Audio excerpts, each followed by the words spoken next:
Bonsoir et bienvenue à vous en direct sur Public Sénat. Voici les titres de votre édition du 22h. Non, le Conseil constitutionnel dit non. Les parrainages d'élus, indispensables sésame pour la présidentielle, resteront publics. Marine Le Pen, à l'origine de la requête, estime qu'il n'y a plus de fonctionnement démocratique en France. Réaction de notre invité politique ce soir. Il est maire de la ville de Dijon et président des socialistes au Sénat. François Rebsamen dans un instant. Garde à vue prolongée pour Dominique Strauss-Kahn qui devrait passer la nuit dans les locaux de la gendarmerie depuis ce matin. Il est entendu par les enquêteurs de la police judiciaire sur son implication éventuelle dans l'affaire dite du Carlton. Plus de détails dans le tour de l'info. Et plus légèrement ce soir, cette question. Pourquoi la fiction politique vous plaît-elle tant ? De l'exercice de l'État aux hommes de l'ombre, les films et séries dévoilant les coulisses du pouvoir ont les faveurs des téléspectateurs. On en parle avec l'un des scénaristes de la série à succès Les Hommes de l'ombre, et Régis Lefebvre. Il est notre invité tout à l'heure. Voilà pour le sommaire de votre 22h. Merci d'être en notre compagnie ce soir. Le Conseil constitutionnel a décidé de ne pas changer les règles de l'élection présidentielle à 2 mois du scrutin aux grandes dames de la candidate du Front National, Marine Le Pen. Les parrainages d'élus resteront donc publics. Les réactions politiques sont très nombreuses ce soir. Bérengère Dinglas. Selon les sages, le fait pour un maire de donner sa signature ne peut être assimilé à un vote et n'a de ce fait pas à être secret. Pour eux, la publicité des signatures existe pour une raison de transparence, ce qui ne s'oppose pas au pluralisme des courants d'idées et d'opinion. Débouté par le Conseil constitutionnel, le Front National y voit la décision du système contre la candidate du peuple. Et je ne m'attendais pas à une autre décision que celle-là, sachant la manière dont ils sont nommés. L'UMP a pensé que Sarkozy n'était pas certain d'être au 2e tour et que Marine Le Pen lui prenait la place, et dans ces conditions-là, ils étaient prêts à faire n'importe quoi pour l'en empêcher. Marine Le Pen avait saisi le Conseil constitutionnel, lui demandant de rétablir l'anonymat des signatures. La candidate frontiste faisait valoir qu'en dépit de l'audience de son parti, environ 17% dans les sondages, elle peine à rassembler les 500 signatures nécessaires pour se présenter à l'élection présidentielle. Selon elle, les maires font l'objet de pression, ne leur permettant pas de donner leur signature en toute liberté. Ce soir, droite et gauche saluent la décision du juge suprême. Cet engagement des maires, qui ont été élus par les citoyens, ne peut être que public, par respect des citoyens. Donc c'est la transparence. Cette décision, elle est somme toute pas extrêmement étonnante dans l'absolu, vu que voilà, on ne change pas forcément la règle du jeu juste au milieu du jeu. De nombreux élus UMP rappellent que depuis 1981, le Front National a toujours finalement réussi à présenter un candidat à la présidentielle. À 3 semaines du délai fatidique, Marine Le Pen aurait aujourd'hui 440 promesses de signature. Les sénateurs socialistes attendent de pied ferme le projet de budget rectificatif 2012 qui arrivera demain au Sénat. Dans ce budget, il y a une mesure phare, la TVA sociale annoncée il y a quelque temps par Nicolas Sarkozy et votée ce soir à l'Assemblée. Le Sénat, majoritairement de gauche, s'y oppose. Autre mesure qui divise également, le mécanisme de stabilité européen. Les explications de Nathalie Guilloire. L'abstention socialiste sur le mécanisme européen de stabilité ne passe pas au front de gauche. Et Jean-Luc Mélenchon le fait savoir haut et fort en dénonçant ce qu'il considère comme un modèle austéritaire. Depuis quand la campagne des socialistes justifie-t-elle l'abstention alors qu'eux-mêmes disent qu'ils veulent renégocier le traité? Où a-t-on vu qu'on renégocie un traité auquel on ne s'est pas opposé? À gauche toujours, les Verts aussi voient rouge. Réunis ce matin, les parlementaires écologistes rejettent en bloc le mécanisme de prévention des crises financières. À l'Assemblée comme au Sénat, leurs voix sont unanimes. D'une part, les socialistes ils font ce qu'ils veulent et c'est leur problème. Voilà. Et puis nous votons très clairement contre le traité instituant le MES. C'est notre manifestation de volonté de plus de mécanismes régulateurs, de plus d'institutions qui puissent permettre effectivement de la solidarité. La mauvaise humeur d'une partie de la gauche n'entame pas la ligne socialiste. L'objectif des soutiens de François Hollande reste le même, renégocier le futur traité européen. Une renégociation qui ne doit pas être compromise par un vote négatif sur ce texte. Nous ne votons pas contre parce que nous ne voulons pas compromettre le mécanisme de soutien qui est apporté au pays. qui ont des difficultés. Mais pour autant, nous voulons pouvoir renégocier ou au moins reprendre certains aspects du traité. Et c'est la raison pour laquelle nous pensons que nous préserverons mieux l'avenir de cette manière. L'abstention nous paraissait la moins mauvaise des solutions. Destinée à devenir le pare-feu de la zone euro contre les crises de la dette souveraine, la question de l'efficacité du mécanisme européen de stabilité est essentielle à l'heure où la Grèce est plongée dans la crise. Et sur ce sujet, l'éclairage de Jean-Louis Gombaud. Bonsoir Jean-Louis. Bonsoir Sonia. Jean-Louis, on parle d'un mécanisme de stabilité européen, mais il y avait aussi, il y a toujours d'ailleurs un fonds de stabilisation financière. Où est la différence? La différence est extrêmement importante et suscite le débat politique auquel nous venons juste d'assister. D'abord, le Fonds européen de stabilisation financière est né avec la crise et le mécanisme de stabilisation, lui, naît avec l'aggravation de la crise. En mai 2010, il y a un gros problème avec la Grèce.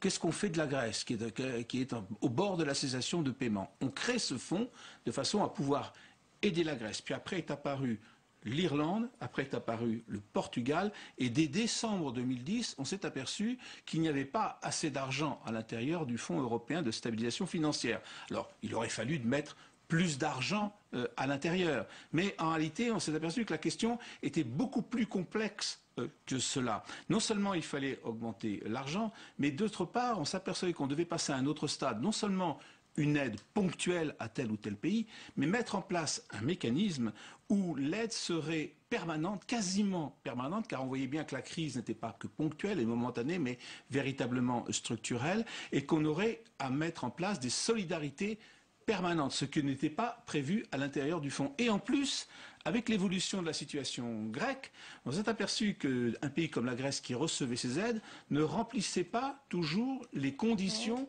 qu'on lui mettait. Donc on voulait mettre en place ce qu'on a appelé ensuite la Troïka, une politique de surveillance des pays aidés, Fonds monétaire international, Commission européenne et également Banque centrale européenne. Et tout ça, c'était contradictoire avec le traité de Lisbonne. Parce que le traité de Lisbonne indique bien qu'un pays ne peut pas porter secours à un autre. Or, on institutionnalisait le recours et le secours permanent aux différents pays. Donc, il a fallu changer et on a mis en place ce mécanisme européen de stabilité financière qui a été voté cet après-midi par l'Assemblée nationale. Tout à fait. Maintenant qu'il est là, Jean-Louis, quels sont ses avantages et ses inconvénients? Alors, le problème, c'est qu'il a les inconvénients de ses avantages. C'est-à-dire que le problème, c'est qu'évidemment, l'avantage du mécanisme européen, c'est donc on met 700 milliards dans une caisse, ils sont mobilisables à tout moment, et c'est très important pour les marchés financiers. Il faut qu'ils sachent que dès qu'il y a un problème, l'argent sort immédiatement, ce qui n'était pas le cas dans le Fonds européen. Il fallait des négociations en permanence. Donc, qu'est-ce qui se passe? On vote un mécanisme qui dit à tout moment, pendant plusieurs années, il y a 700 milliards de disponibles. Ça veut dire, par exemple, pour la France, 260 milliards. Autrement dit, les députés, les parlementaires et même le gouvernement français se dessaisissent.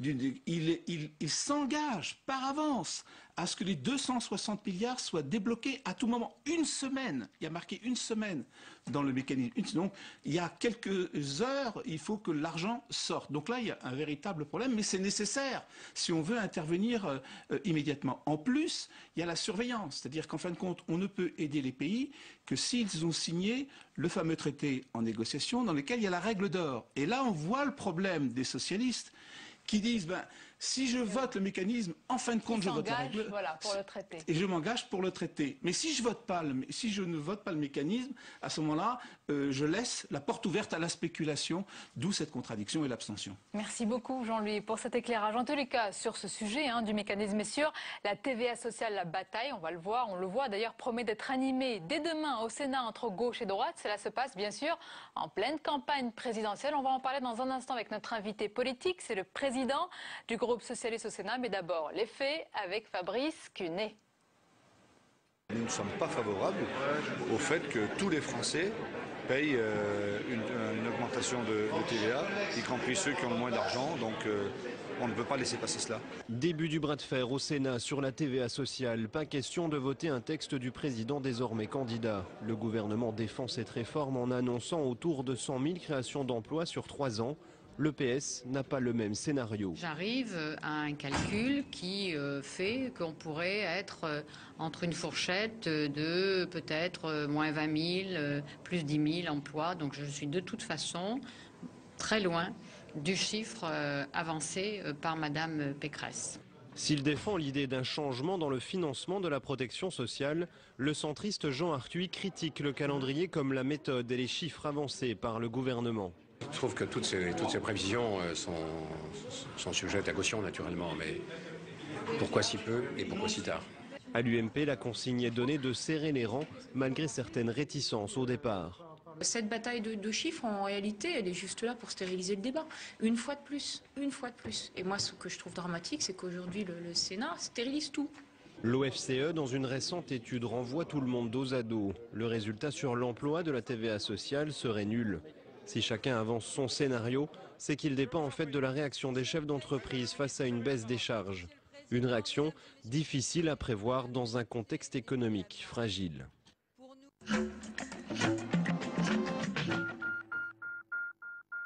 Il est l'invité du 22h ce soir, le président du groupe socialiste au Sénat, François Rebsamen. Bonsoir. Bonsoir. Bienvenue à vous. Vous êtes également maire de la ville de Dijon. Que pense justement le maire que vous êtes de la décision du Conseil constitutionnel qui refuse de rendre les parrainages anonymes?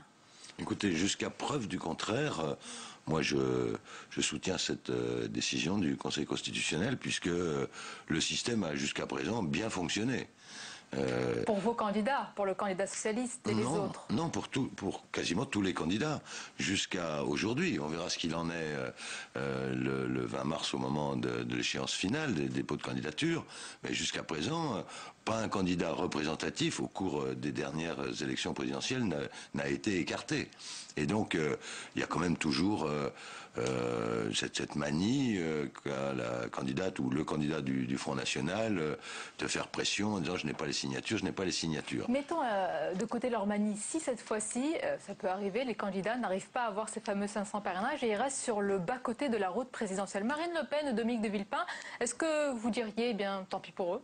Non, parce que je pense qu'effectivement, mais ça demande à être vérifié, que si un candidat qui représente un certain poids dans l'opinion, que ce soit Marine Le Pen ou Dominique de Villepin, n'arrivait pas à avoir les signatures, je rappelle, c'est 500 signatures sur 40 000 élus, possibles signataires, ça serait effectivement un problème. Et à ce moment-là, il faudrait réviser le système actuel. Ce que je pense, moi, ce que je proposerais, c'est que... À ce moment-là, tant pis pour 2012, alors pour eux. Voilà, pour la prochaine fois. Ce sera comme les propositions de Nicolas Sarkozy, c'est toujours pour plus tard. Et donc, ce que je proposerais à ce moment-là, c'est que toute formation politique qui a, ne serait-ce qu'un représentant, soit au Parlement européen, soit à l'Assemblée nationale, soit au Sénat, puisse avoir légitimement le droit de concourir à l'élection présidentielle. Alors le projet de budget rectificatif 2012 comprend notamment deux mesures phares, la TVA sociale et la taxe sur les transactions financières. Il a été voté à l'Assemblée nationale, il arrive demain au Sénat. Sans surprise, vous allez vous y opposer. Est-ce que vous le faites par conviction ou par esprit d'obstruction?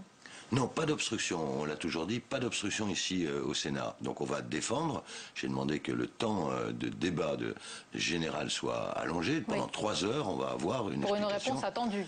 Pour une réponse attendue, mais qui est quand même surprenante de la part des propositions qui sont faites par le gouvernement.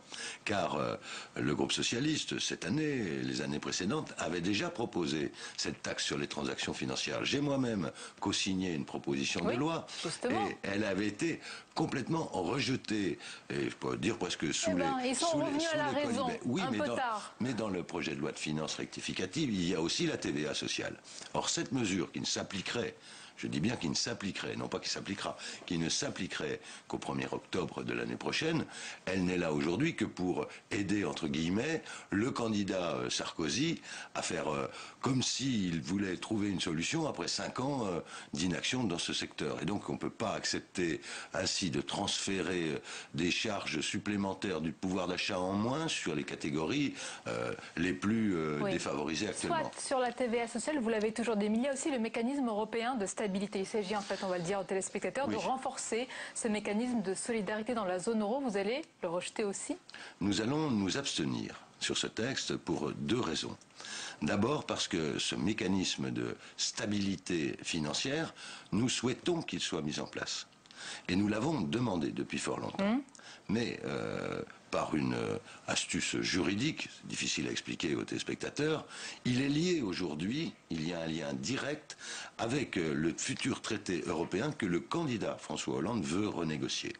En clair, nous disons aujourd'hui, c'est une abstention de réorientation. Oui à la solidarité financière, non à l'austérité. Vous dites surtout que vous êtes en campagne et que vous ne pouvez pas le voter. Non à l'austérité. Il n'est pas concevable, d'ailleurs on n'arrivera pas à réduire les déficits s'il n'y a pas dans le traité européen, dans le futur traité européen, un volet lié à la croissance. Quand même, est-ce que vous et c'est ça que va aller défendre François que Hollande. les gens vont comprendre que vous vous abstenez sur ce mécanisme qui est appelé, je le rappelle, à devenir un pare-feu contre les éventuelles futures crises de la dette souveraine. C'est bien ça. À condition, c'est un pare-feu, à condition que les États s'engagent à signer ce traité qui aujourd'hui ne fait la part belle qu'à l'austérité. Si le traité comprenait le volet croissance que nous voulons, parce qu'il faut de la croissance. S'il n'y a pas de croissance, ça sera l'austérité à la grecque pour tout le monde. Nous n'en voulons pas. Donc on veut renégocier. Le lien nous empêche aujourd'hui de voter ce mécanisme de stabilité financière. Parce qu'il n'y a que le volet austérité et il n'y a pas le volet croissance. Et donc voilà la raison de notre position. Comment vous trouvez le ton de la campagne ? Écoutez, je viens de lire il y a quelques instants une dépêche absolument, excusez-moi de l'expression, trash, d'un secrétaire national de l'UMP qui accuse les socialistes d'avoir couvert par leur silence des socialistes qui se vautraient dans la luxure, le fric et le sexe. Voilà le... Faisait-il référence à Dominique Strauss-Kahn, dont la garde à vue est prolongée ce soir ? Le comportement de Dominique Strauss-Kahn concerne Dominique Strauss-Kahn. Et quand il y a des procédures judiciaires, la justice doit passer. C'est ce que nous avons toujours dit. Plus globalement, honnêtement, François Ravsman, vous pensez vraiment que Nicolas Sarkozy, son camp, a le monopole de l'agressivité et que vous et François Hollande, vous avez le monopole de la bienséance dans cette campagne ? Je ne dis pas le monopole de la bienséance. Nous répondons aux attaques, effectivement, de Nicolas Sarkozy quand il traite François Hollande de menteur matin, midi et soir. Ce que nous voulons, c'est que le président de la République avance des propositions. François Hollande a eu le courage au Bourget de présenter ses 60 propositions pour la France. Elles sont là. Il faut d'ailleurs toujours y revenir. Et donc je refuse le débat sur l'esprit de la campagne, les bas mots. Ce que nous voulons, c'est qu'on parle de l'éducation nationale, des 60 000 postes que veut créer François Hollande, que l'on parle des propositions qui sont faites en matière de pouvoir d'achat, et elles sont nombreuses, que l'on parle du logement, que l'on parle de l'emploi, que l'on parle du pouvoir d'achat. Il reste 2 mois pour cela aussi, mais c'est normal aussi qu'il y ait du répondant, du tac au tac dans une campagne. Non, vous n'êtes pas effrayé. Non, on n'est pas effrayé, on répond aussi. Mais quand même, il y a des limites, et ce que je viens de citer comme déclaration tout à l'heure est tout à fait inacceptable. Certains rappellent que pendant 5 ans, vous n'avez pas épargné le président, et que c'est peut-être le candidat qui a envie de répondre. Non, on ne l'a pas épargné. On n'est parti que de faits prouvés. Quand on dit ça a été le candidat des riches. C'est la vérité. Excusez-moi, tout ce qui a été pris comme mesure jusqu'à présent, pendant ces 5 ans, a consisté à alléger l'impôt des plus aisés, au détriment des classes populaires et des classes moyennes. Donc ça, c'est un constat. Ça, c'est la politique. C'est votre constat. Ça, on pourrait dire que ça n'a pas de côté polémique, c'est un constat. Donc quand on dit il a été au Fouquet's avec ses amis, on les retrouve d'ailleurs aujourd'hui impliqués dans des rumeurs ou dans des affaires, c'est un constat. Démenti aujourd'hui. Alors, François Ravsman, si la gauche arrive au pouvoir, la place Beauvau, dit-on, en tous les cas les portes du ministère de l'Intérieur vous seront grandes ouvertes. Vous connaissez bien la maison, vous êtes prêt ? Je connais bien la maison. Je travaille pour François Hollande sur le domaine de la sécurité. Il m'a demandé de m'en préoccuper et de m'en occuper. Mais c'est ce que vous faites ? Ce que je fais. Pour autant, je ne me projette absolument pas. J'ai ici un travail passionnant en tant que président du groupe socialiste. Ça demande beaucoup de temps. Ma ville me passionne. Mais rappelons aux téléspectateurs que vous avez débuté en 84 à la place Beauvau, aux côtés de Pierre Joxe, et que vous avez ensuite, c'était en 2010, je crois, rédigé un pacte national de protection commission de sécurité publique pour le Parti socialiste, donc ce ne serait pas complètement incongru de vous voir à ce poste, simplement. Oui, mais il ne faut pas du tout imaginer cela.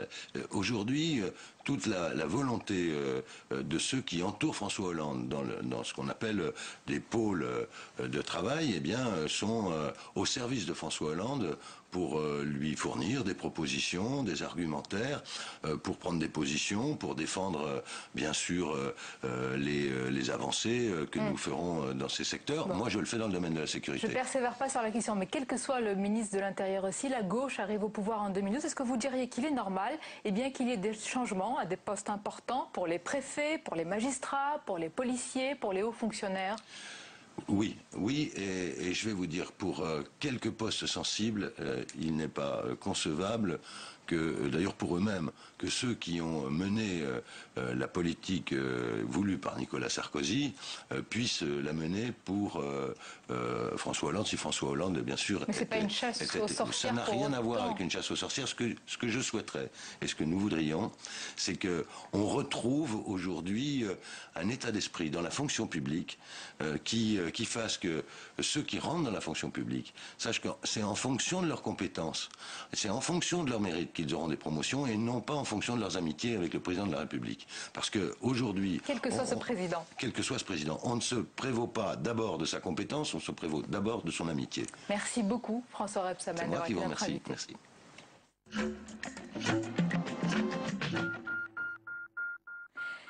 Et la suite du 22h avec tout de suite tout ce qui vous a échappé dans le reste de l'actualité. Regardez, c'est le tour de l'info, il est préparé, concocté par Cécile Sixou.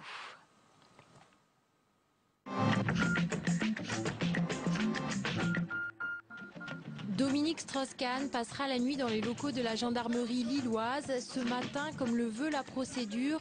Peu après son arrivée à la caserne devant une nuée de journalistes, l'ancien président du FMI a été placé en garde à vue pour complicité de proxénétisme et recel d'abus de biens sociaux dans l'affaire du Carlton. Ce soir, un juge d'instruction est attendu pour prolonger cette garde à vue qui devrait durer au maximum 96 heures. Il s'est levé tôt. Ce matin, Nicolas Sarkozy s'est rendu à Rungis et face aux professionnels des métiers de la boucherie, il a tenté d'éteindre le feu allumé par Marine Le Pen samedi dernier à propos de la viande halal. D'après la candidate FN, la viande distribuée en Île-de-France serait exclusivement halal. Pour le président candidat, cette polémique n'a pas lieu d'être. La Chambre d'agriculture d'Île-de-France a confirmé aujourd'hui que 100% de la viande abattue en région parisienne l'était de façon rituelle. En revanche, elle ne représente que 5% de la viande consommée. Initialement prévus pour février, les états généraux des collectivités promis par Jean-Pierre Bel seront bien repoussés après les élections, voire après l'été. C'est ce qu'a confirmé Yves Crattinger, en charge de leur organisation au Sénat. Le sénateur socialiste de la Haute-Saône a également apporté des précisions sur leur déroulement. On a évalué à 9 lieux de débat pour que, disons, les spécificités territoriales soient suffisamment abordées. Et des débats qui se dérouleront entre des maires, des présidents des PCI, des représentants des conseils généraux et des conseils régionaux. Le sénateur recueille actuellement les doléances des élus. Tous ont reçu un questionnaire en vue de la préparation de ces états généraux. Les sénateurs persistent et signent. Ce soir, ils ont voté une nouvelle fois le texte luttant contre l'usurpation d'identité, mais ont de nouveau amendé la version de l'Assemblée nationale. La réforme fait débat entre les deux chambres. Si les parlementaires s'accordent pour mieux protéger les citoyens, ils s'opposent sur la garantie des libertés individuelles. Nous sommes très attachés à la protection des libertés individuelles. Nous ne voulons pas d'un Big Brother qui serait un fichier énorme qui finirait par connaître tout de vous, de moi, de tout le monde, et qui finirait par détruire la notion même de liberté individuelle, de vie privée, de vie personnelle. Vote définitif à l'Assemblée nationale le 29 février prochain.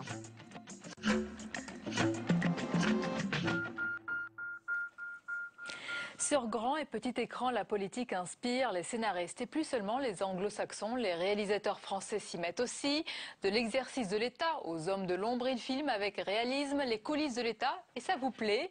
Pourquoi? Alors on en parle ce soir pour le savoir avec le co-scénariste de la série Les Hommes de l'Ombre sur France 2, Régis Lefebvre. Bonsoir. Bonsoir. Bienvenue à vous. Je vais préciser qu'à l'écriture, il y a aussi le romancier Dan Frank.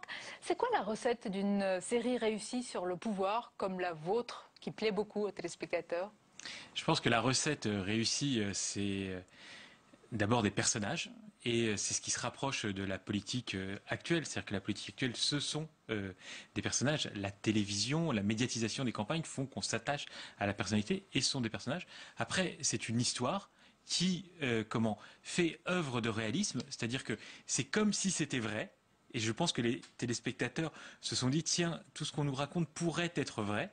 Et en même temps, c'est la recette d'une fiction, c'est-à-dire que c'est une grande histoire avec une tension narrative qui fait qu'à la fin de chaque épisode, on se dit qu'est-ce qui va se passer au suivant. Donc, pour faire simple, c'est un mélange de fiction et de réel qui fait qu'on est emmené par la série. La deuxième chose, je pense, c'est que la série permet finalement de raconter la politique avec plus de liberté, pardon de dire ça, que les journalistes ne le font. Parce que quand on est journaliste, on raconte la politique telle qu'elle se passe et on cherche à l'analyser. Nous, on a une liberté d'analyse finalement que les journalistes n'ont pas parce qu'on a une liberté par rapport au réel. Bien sûr, et nous, on doit voilà, coller au exactement. fait. Est-ce que les scénaristes français s'y sont mis un peu plus tard? Parce qu'on parlait là, des anglo-saxons par rapport aux Américains. Je me souviens, c'est dès 99, la fameuse série Maison Blanche. Est-ce qu'en France, on s'est dit au début la politique en fiction ou sur petit écran, grand écran, ça ne va pas intéresser forcément les téléspectateurs? C'est très compliqué comme question, parce qu'une série, c'est une question de diffuseurs et de gens qui prennent des paris aussi. Je pense que l'envie de raconter la politique en France, elle a toujours existé. Les Français adorent la politique. Il suffit de regarder le succès des livres politiques de tout genre, ça a marché. Il a fallu qu'à un moment, les diffuseurs, et en l'occurrence, ça a été fait de France Télévisions cette fois-ci, ont décidé de prendre ce risque de diffuser une série. La chose qui est à noter, c'est qu'ils ont donné une liberté totale et ils ont autorisé, ils ont même invité, je veux dire, ils ont laissé faire une série qui, d'un seul coup, se permettait de dire des choses, d'être codé, décodé et d'avoir une grande liberté narrative qu'il n'y avait pas. Et c'est ça le succès de la chose, c'est finalement qu'on a pu raconter une histoire. Est-ce que les hommes politiques actuels, je pense à Nicolas Sarkozy, mais d'autres, ils ont fait voler en éclats un petit peu les codes de la fiction politique. Ils ont quelqu'un comme Nicolas Sarkozy a quand même ouvert les portes de son intimité, entre guillemets, en tout cas de son quotidien. On l'avait faire du jogging, on a vu aussi Dominique de Villepin à la plage, tout cela. Est-ce que ça a participé à faciliter cette fiction politique? À partir du moment où les hommes politiques se comportent comme des personnages et qu'ils acceptent et qu'ils cherchent, pour certains, ce que j'appelle cette extimité, c'est-à-dire cette extériorisation de l'intimité, évidemment, d'un seul coup, ils deviennent comme des personnages de film. Et tout l'enjeu, d'ailleurs, d'une série politique, c'est d'être plus intéressant que la réalité. Parce que pour ceux qui aiment la politique, et les Français aiment plutôt la politique, c'est ma conviction, finalement, la politique... c'est plutôt intéressant. Si on prend l'actualité d'aujourd'hui, du week-end dernier, sur cette histoire de Veolia, c'est un scénario pour un scénariste. Vous dites finalement, il y a trois hommes très méchants, qui ont beaucoup de pouvoir, qui décident de s'échanger un certain nombre de choses. Je t'échange un poste contre de l'influence. Il y a des rumeurs et tout ça. Dans un scénario, vous pourriez le faire. Vous auriez cette liberté narrative. Et donc tout l'enjeu du scénario, c'est d'être plus intéressant que cette histoire que vous, journalistes, vous avez racontée ce week-end aux Français. Régis, est-ce qu'on peut dire aussi que vous n'avez pas seulement un regard extérieur, vous avez été aussi à l'intérieur, vous avez une vie antérieure d'ailleurs, puisque vous étiez dans la vraie vie politique, ancien directeur de cabinet de François Bayrou et puis de Philippe Douste-Blazy, ils vous ont beaucoup inspiré, appris? En tous les cas, ils m'ont permis d'être au cœur du réacteur, de voir les choses. Il n'y a pas tellement d'anecdotes de ma vie. Vous connaissez les clés quand même, voilà, vous savez comment ça se passe. C'est pour ça que c'est tellement réussi. Merci. C'est à voir évidemment sur France 2, Les Hommes de l'Ombre avec vous, Régis Lefebvre. Et à l'écriture aussi, Dan Frank, merci d'avoir été notre invité. Fin de ce journal. Merci. Merci de nous avoir suivis. Restez avec nous sur Public Sénat. Tout de suite, l'émission Preuve par 3. L'invité, c'est François Chérec et je vous dis à demain avec plaisir.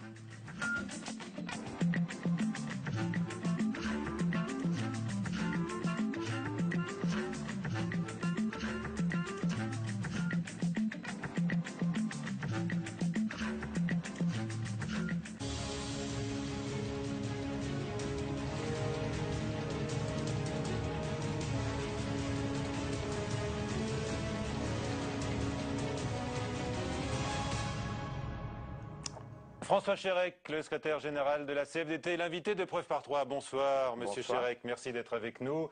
La dénonciation des syndicats, incarnation de l'immobilisme, est au cœur du discours du président candidat. Y trouvez-vous une incitation supplémentaire à aller rencontrer les autres candidats à cette présidentielle? François Hollande hier, peut-être encore demain.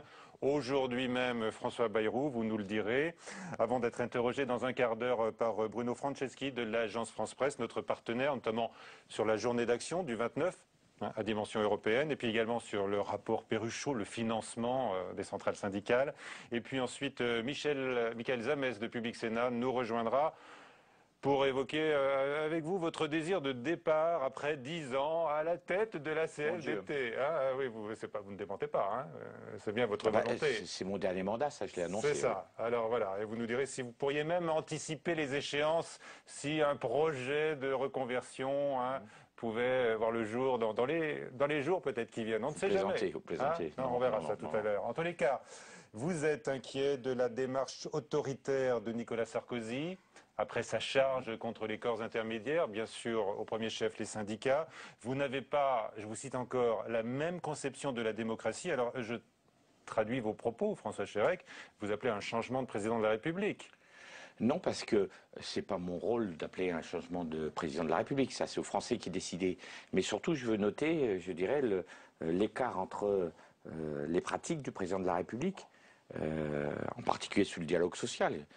Les négociations qui ont eu lieu avec les partenaires sociaux sur le marché du travail, ce fameuse rupture conventionnelle qui était appelée d'une façon un peu déformée comme la rupture à l'amiable.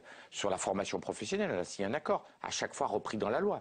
La représentativité syndicale et la transparence du financement des syndicats, repris dans la loi. Il vous a aussi rendu hommage, c'est vrai, pendant la grande crise financière et économique. Néanmoins, aujourd'hui, ces propos, ce sont ceux-là. C'est une dénonciation des élites syndicales, vous. Non, pas que des élites syndicales. Notamment. Le Premier ministre va aussi sur un plateau de radio et dit aux journalistes, vous faites vous aussi partie des élites.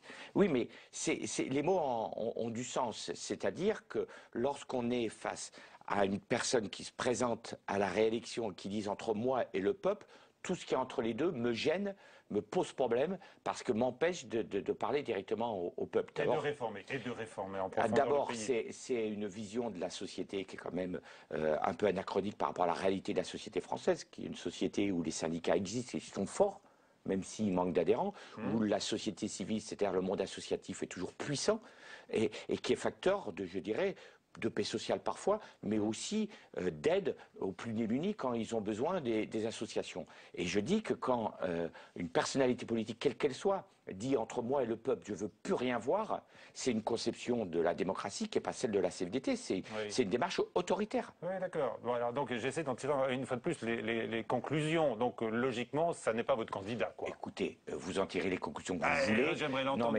dans votre voix. Vous n'entendrez pas de ma voix ce que je ne veux pas dire, vous en tirez les conclusions que ce que je veux. Qu'est-ce qui vous retient, par exemple, à réclamer comme Bernard Thibault un changement de président de la République? Ce qui me retient simplement, c'est d'une part, la CFDT est une organisation indépendante du politique. Ça, c'est un élément important. Et puis demain, les Français, ils vont choisir. Le 6 mai, il y aura ou un nouveau président, ou le même.